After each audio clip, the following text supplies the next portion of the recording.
भवतः आत्मारामः कथं मुने गृहे रमतः अन्योमूलः कर्मबन्धः पराभवः न नूनं मुक्तसाङ्गानां तादृशान् द्विसर्भः गृहेष्वभिनिवेश पुंसां भवति महति।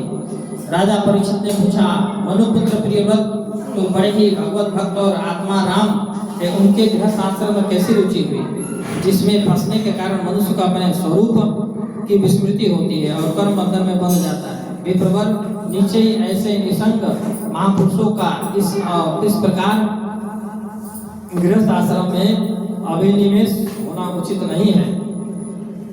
श्री सुखदेव जी कहते हैं, परीक्षित, राजा प्रियव्रत को नारद जी के समागम से पहले ही आत्म तत्व विषय ज्ञान था, इसलिए जब उनसे उनके पिता स्वयंभू मनु ने पृथ्वी रक्षण की आज्ञा दी तो राजा प्रपंच में अपने आत्मस्वरूप की विस्मृति हो जाएगी ऐसा मानकर अपने पिता के वचन को स्वीकार नहीं किया। तब आदित्य ब्रह्मा जी ने जो गुण रूप सृष्टि की बुद्धि चाहते थे वहां आए और प्रियव्रत से कहने लगे, बेटा मैं तुमसे सत्य सिद्धांत की बात करता हूं, उसे ध्यान देकर सुनो। कोई भी देहधारी तप से, विद्या से, योग शक्ति से, बुद्धि बल से, धन से, धर्म से, दूसरों से या अपने से परमात्मा के विधान को नहीं टाल सकता है ना। परमात्मा के विधान को कर्म गति नहीं टरे हो, कर्म गति टारे नहीं टरे हो। इसी अव्यक्त ईश्वर के दिए हुए शरीर को सब जीव जन्म मरण शोक मोह भय और सुख दुख का भोग करने तथा कर्म करने के लिए सदा धारण करते हैं। हमारे गुण और कर्मों के अनुसार प्रभु ने हमें योनि में डाल दिया है, उसी को स्वीकार करके वे जैसा व्यवस्था करते हैं उसी के अनुसार हम सुख या दुख भोगते हैं। मुक्त पुरुष भी प्रारब्ध का भोग करता हुआ भगवान की इच्छा अनुसार अपने शरीर को धारण करता ही है।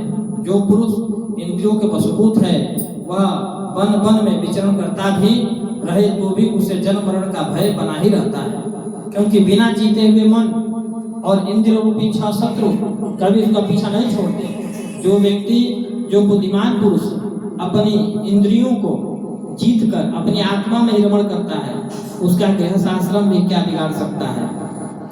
जिसे इन 6 शत्रुओं को जीतने की इच्छा हो वह पहले घर से रहकर, घर में ही रहकर उसका अत्यंत विरोध करते हुए उन्हें वश में करने का प्रयत्न करें।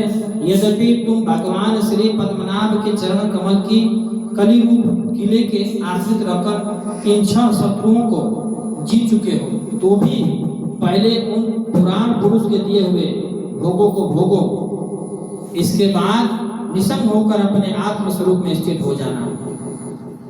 श्री सुखदेव जी कहते हैं, परीक्षित, ब्रह्मा जी के ऐसा कहने पर प्रियव्रत ने गर्दन झुकाकर जो आज्ञा ऐसा कहकर उनका आदेश निर्धारण किया। प्रियव्रत ने पृथ्वी का भार धारण स्वीकार किया। यह देखकर मनु जी ने श्री नारद जी की सम्मति में प्रियव्रत का राजाभिषेक कर वन चले गए। उसके पश्चात यही भगवान की इच्छा है ऐसा ही मानकर प्रियव्रत पृथ्वी का राज्य करने लगे। उन्होंने प्रजापति विश्वकर्मा की पुत्री वहिष्मती से विवाह किया। उससे इनके 10 पुत्र तथा ऊर्जस्वती नाम की एक सुंदरी कन्या हुई। कन्या का विवाह शुक्राचार्य जी से किया गया तथा उससे रानी नाम की पुत्री हुई। पुत्रों के नाम आग्निघ, इध्वज्व, यज्ञवाहु, महावीर, हिरण्यरेता, धृतपृष्ठ, सवन, मेधातिथि, वितहोत्र और कवि हुए। ये सब नाम महाराज की दूसरी पत्नी से उत्तम, तामस और दैवत ये 3 पुत्र उत्पन्न हुए जो अपने नाम वाले मनवंतरों के अधिपति हुए। राजा प्रियव्रत ने 11 अर्बुद वर्षों तक पृथ्वी का शासन किया।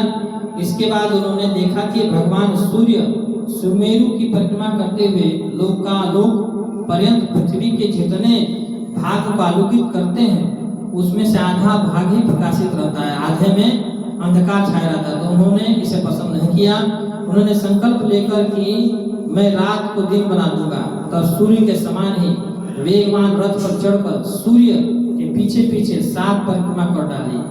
उस समय उनके रथ के पहिए से जो कीले बनी, लीके बनी, वे 7 समुद्र हुए। उनसे पृथ्वी में 7 द्वीप हो गए। उनके नाम जम्बू, पलक्ष, सालमली, कुश, क्रौंच, सात, पुष्कर ये द्वीप है। इसका क्रम इस प्रकार समझना चाहिए कि पहले जम्बू है, इसके चारों ओर 4 समुद्र है, यानी खारा समुद्र, नमक वाला 4 समुद्र है। वह पलक्ष द्वीप से घिरा हुआ है, उसके चारों ईख के रस का समुद्र है। पलक्ष द्वीप में गन्ने का रस का समुद्र है, ठीक ना।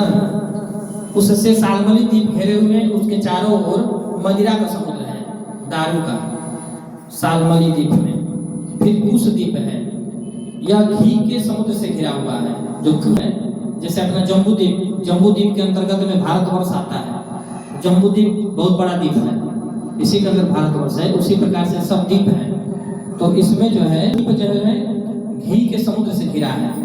इसके बाहर क्रौंच द्वीप है, उसके चारों दूध का समुद्र है। क्रौंच द्वीप के चारों दूध का समुद्र है। फिर शाक द्वीप है, उसे मट्ठे का समुद्र घेरे है। मट्ठा जो होता है, मट्ठे का समुद्र है, शाक द्वीप को घेरे हुए है। उसके चारों ओर पुष्कर द्वीप है, वो मीठे जल से घिरा हुआ है, मीठा जल से घिरा हुआ है, जो पानी पीते हैं। प्रियव्रत के 10 पुत्रों में से कवि, महावीर और सवंतो नैष्ठिक ब्रह्मचारी हुए। बाकी 7 पुत्रों आग्निघ्र, इधम, जीव, यज्ञबाहु, हिरण्यरेता, धृतपृष्ठ, मेधातिथि और विधिहोत्र को क्रमशः एक द्वीप का राजा बना दिया।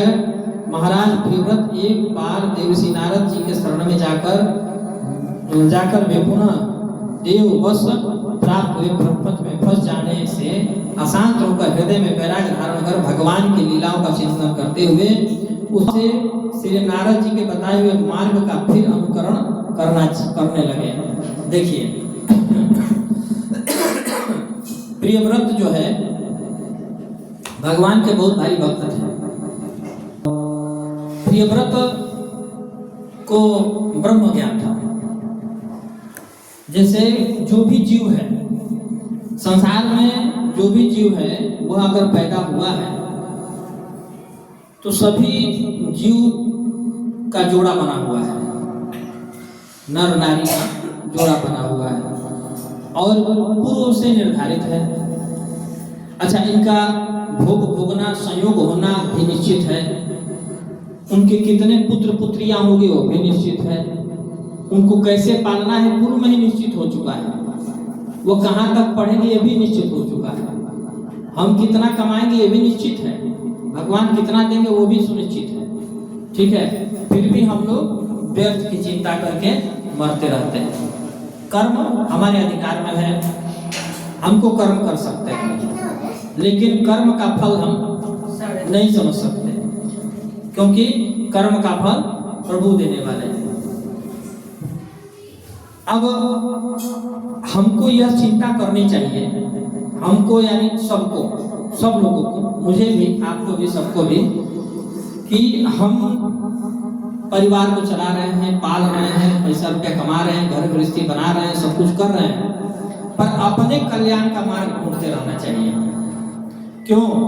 क्योंकि अगर अपने कल्याण का मार्ग अगर जो जीव नहीं ढूंढता है तो मरने के बाद कृमि योनि में उसकी उत्पत्ति होती है।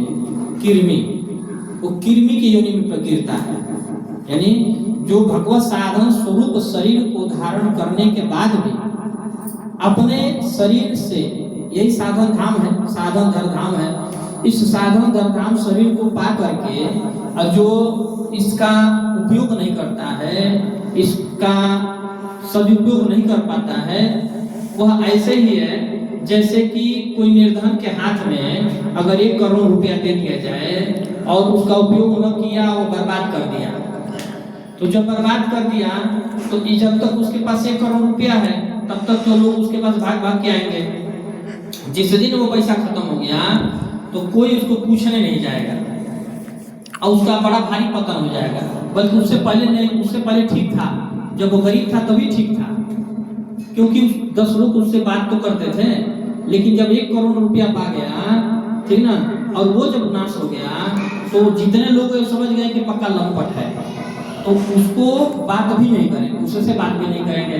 उसी प्रकार भगवान ने हमको समझे कि करोड़ों की संपत्ति यानी शरीर दिया, और इस शरीर से भगवत संबंधी जैसे कि भगवान का जप, व्रत, तप, नियम, नाम जाप, सत्संग, संतों की सेवा, ब्राह्मण की सेवा, गौ की सेवा, अगर हमने यह नहीं किया और सिर्फ खाने कमाने में ही रह गए तो हमारा जो है यह जन्म व्यर्थ माना जाता है, और पता नहीं किस योनि में हम विराएंगे भगवान, ये भी नहीं समझ में आता है।